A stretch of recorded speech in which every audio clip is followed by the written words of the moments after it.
Hi guys, welcome to my grow. This is what my missus affectionately calls as Chiliopolis. All my plants are now potted into their final pots into the greenhouse. I'll just give you a little bit of a guided tour of my setup and what I'm growing. As you can see, I've got 4 lots of quad grows going on in here. These ones on this side are hots, and I've got a few hots up at the back there, but I'll go through those in a second. As I say, these made my own little mulch covers on these using 2mm neoprene craft foam pads you can buy in packs of like 20. So I just cut them down and pop them on top. That acts as a very suitable mulch cover.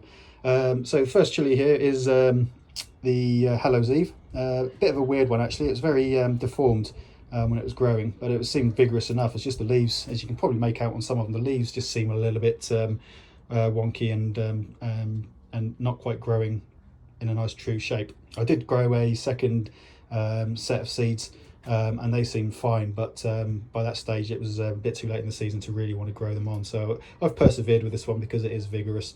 Yeah, we'll see how it goes. I mean, obviously if it does fruit and does in time for the end of the season, they produce an absolutely stunning pod. If you haven't seen a Hallows Eve pod, they're a bright orange with mottled black. Really pretty. Look like kind of almost burnt embers, almost like a pumpkin sort of pod, but not in the shape. Its shape is quite a nice sort of elongated pod. But yeah, we'll see how that one goes. So it's just a bit weird, so a bit deformed, but it seems to be flowering enough. All of these in here actually on this side and a few of the anums down here have all been starting to flower. Obviously the hots flowering quite dramatically. I've had to take loads and loads of flowers off and to get them into the final pots. One thing I will say is I was probably a little bit late in potting up into from a 1 litre to a 5 litre, because when I potted these up from 5 litre to 10 litre, the root ball was still a 1 litre size and hadn't really progressed. I have teased them out and taken their flowers off, so we'll see hopefully if there is some stimulation in the root growth. I was just saying that I've just seen another flower I need to take off, excuse me. Right, so here we got a Black Phantom Purple Peach. This is quite a very new one actually. I think it's a cross between a Pink Tiger and Hallows Eve, I think. This was from the Joker Chilli farm. Stunning looking plant. Oh sorry, just another flower. Got to get these off, got to stimulate the root growth.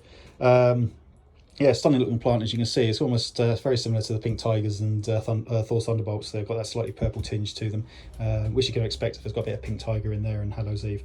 But a very pretty looking plant. So we'll see how the pods go on that one. And then we've got here Thor's Thunderbolt. Again, stunning looking plant actually. Really nice sort of purple stem, purple tinged leaves. The pods are supposed to look like kind of like a purpley creamy sort of thunderbolt shaped chili, but we'll see. I mean, only a few of those seem to have cropped up, but it's a stunning looking plant anyway. Next to this we've got the Pimenta donata. Well, I've pronounced that probably wrong and butchered the name. Very stunning plant. A lot of the modern crosses that we get nowadays that have purple in them, especially on the hots, have been crossed with this plant, and you can see why. It is stunning, and then obviously the fruit are really nice when they come out. Again, it's doing really well, very vigorous. Probably one of my little gems in here actually. Next on is the Pink Tiger. Again, totally surprised with this plant, being across and the pods being a little bit weird. I didn't think the plant would be that nice, but it is beautiful. And when it first starts growing, the leaves are purple. Mature leaves are purple, and all the fresh growth is almost like a luminescent green. Beautiful looking plant. Looking forward to see how that one progresses. I actually got 2 of these. I've got one in this quad grow, and I've got one which I'll show you in a minute over in my own DIY self-wicking system. So I wasn't too sure on the reliability of the source of one of them, so I managed to get some from similar La Palma, and the other ones are from Chilli Seeds in Australia, so I managed to get them through they're quite brutal customs. Got them out here to me, so but they both seem almost identical in the grow, so I'm pretty sure that they are true. But I decided to put one in my own system to see how it gets on compared to the one in the quad grow. See which one works out. The quad grow ones are a 10 litre pot, and my self wicking systems are a 7.5 litre. But as I said before, you know, I'm not expecting them to go too vigorous because my root growth wasn't particularly kept in check and controlled. So things to learn for next year. This one here, paper lantern, as excuse me, cobweb there. Very prolific habanero type plant. I got this from I think it was South Devon Chilli Farm, and I've had to pick probably dozens and dozens of flower heads off just until I got it into the final pots. It's very, very prolific, so I'm letting it go now, and then see what happens. Again, a very sort of a lantern shaped sort of habanero, nice moderate heat, so very prolific. This is planning to be used for a lot of my things I've got planned for sort of sauces and powders and rubs and things, so we'll see how it goes.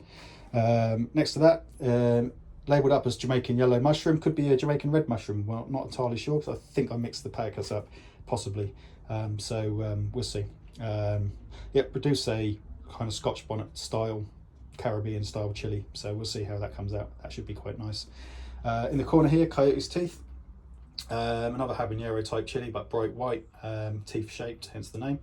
Very prolific, very much like the paper lantern. Produces lots and lots of flowers and lots of pods, quite early on in the season and through the season.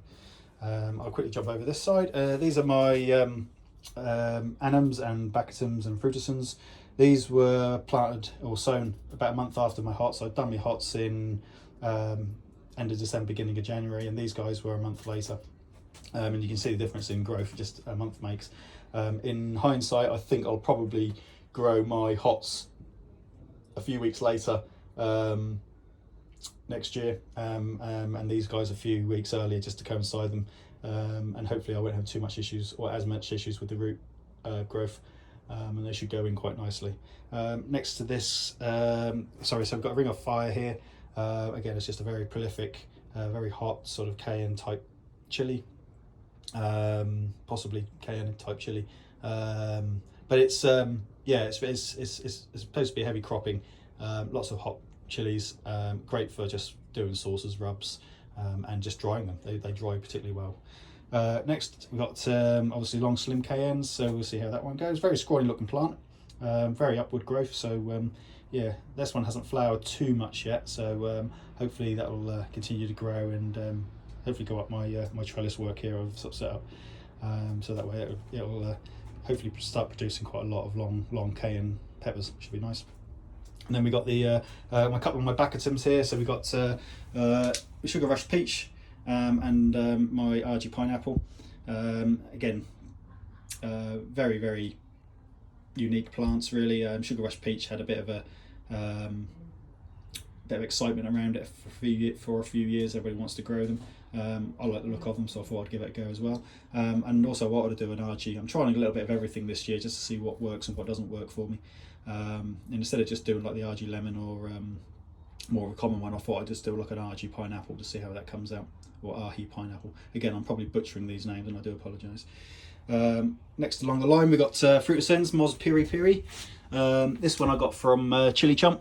I wasn't going to go for the Chili Chump Piri Piri because I kind of wanted go for the Mozambique one because he used to rave a lot on that, and I thought I'd give that one a go.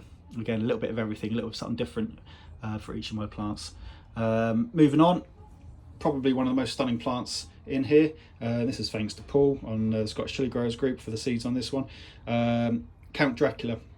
As you can see, absolutely stunning plant. Dark purple leaves, darker than Pimenta Dinade. When this fruits, it produces black fruits initially and then turns really, really blood red. A very, very stunning looking plant. I probably would grow this one again next year at the moment because it is just such a beautiful looking plant. Same with the pink tiger actually. I wasn't planning to grow the pink tiger again next year, but I'm so taken with it I might actually grow that one again. Moving on over here we have the super chili. Again, very much like the Ring of Fire. Very prolific, nice hot heat, lots of peppers. Quite, you know, super easy to grow. So hopefully, again, get a lot of peppers for that. I'm hopefully supplying a lot of peppers to my family members who own a greengrocer. So I'm going to produce a lot of stuff for them as well. That's why I'm growing quite a lot of chilies this year. Moving on, Serrano again. I'm kind of growing it for using in products and produce. This is a bit of a weird one actually. This plant is the tiniest little plant when it germinates. Out of all the chilies, it was the smallest. It was really, really small, and I thought it had a run, but all the seeds germinated the same. It's now starting to obviously take off, but it had a bit of a lean on it on this one, so I've obviously tied it up to the trellis just to support it a little bit. And then again, this is kind of like, you tend to get a lot of Serrano peppers in supermarkets and stuff, so it's kind of a good general purpose pepper, and so that's why I'm growing it. Moving on to my own sort of DIY self-wicking systems. As I said, these ones are 7.5 litre pots. I've got a 5 litre pot underneath and 7.5 litre pot sitting on top. So currently the 5 litre pot at the bottom, you can see the line there, so it holds about 3 litres of water. And obviously a pipe going through, and obviously the capillary matting, similar to the quad grows, but this works out about £4 a pot. So we think the quad grow is probably close to 40 for 4. You're probably half the price, if not more, for doing this system. I'm just going to see how it goes. So here we have a purple UFO. Again, thanks to Paul for this one. This one took absolutely ages to germinate. And seems to be playing catch up, but it's a pretty looking plant, so we're waiting to see how that goes. The pods on it are supposed to be really, really nice, UFO shaped purple colour. So I'm growing this one sort of for the looks really, and just to bulk up my seed collection. A lot of these obviously I'll be taking lots of seeds of for my own use, and for you know, trading with people, if not giving some away if people need them. But I'm trying to get myself a stock of my own stuff first, and then go from there. Fish pepper at the back here. This one's a very stunning looking stripy podded chili. I'm growing this one really because I'm planning a few crosses with some of the plants that I've got here, and I've got a Kratky system going in lights in the house at the moment, because I'm trying to get used to that sort of technique and that method, because I'm planning to do a few crosses and then put them in the Kratkys to get several seasons or several generations in a season out. So yeah, that's the plan anyway. But obviously I haven't 100% decided on which ones. I've got a rough idea which ones I want to cross, but I'm going to obviously keep stum on those until I get going with them. Peter pepper, it needs no introduction. Anybody who knows chilies or interested in chilies will know Peter pepper. I'm not going to explain why. I'm growing this for novelty value because my nephews are absolutely obsessed with toilet humour, so I'm growing it for these guys. So yeah, if you want to find out, obviously Google it. You'll see hundreds of images. In the background, Bangalore Whippet's tail. Again, a kind of a long sort of cayenne type pepper, and I thought I'd just sort of grow it for the novelty value. So yeah, that one's doing okay. I've had to pick loads of flowers off that one already actually, so but I'm hoping that will get a bit more growth on it, because otherwise the chilies aren't have much space to actually stretch out. I have to back up a little bit. Bolivian bumpy, a slightly weird deformed plant again, a bit like the Hallows Eve. It was the leaves were kind of a little bit deformed and as the name suggests, a bit bumpy, so I'm assuming it's a little bit to do with the actual species of plant. But it's vigorous enough, so I've let it go. We'll see what comes of that. It's kind of a weird UFO shaped, kind of yellowy, creamy, purpley pod. So yeah, quite stunning. I'm growing it for the looks, so we'll see what happens. Again, another one of my favourites, the pink tiger again. This is the other one I mentioned before that I'm growing in my self-wicking system compared to the quad grows. As you can see, it's an absolutely beautiful plant. I am going to grow this next year because it is just stunning. I'm waiting to see what the pod's going to come out like. I don't know how prolific it is, but if I can get, you know, a few good pods on it, then yeah, hopefully I'll grow some more next year, and obviously have a stash of seeds as well. Last but not least, I've got loads of baskets of fire which I'm growing for my my family members who own a shop. They've asked me to grow some chilies for them, and basket of fires are just these ideal patio windowsill compact chilies that produce hundreds of 1 to 1.5 inch chilies that are moderate heat, great for freezing, great for just using one to chuck in a stir fry just to give it a bit of background heat. So I'm growing them for them. I've already given them 10 already, And the other 10 are here because obviously trickle feed them as and when they get space and they sell them. It helps to pay for the my hobby a little bit, pays for the cost of growing them, plus a few extra pence to go towards the rest of the stuff. So, but anyway, guys, that's my grow setup. If you have any questions, feel free to comment in the comments below. I'll answer them the best I can. Until then, happy growing. I'll give you an update hopefully in a month or so's time. Cheers then.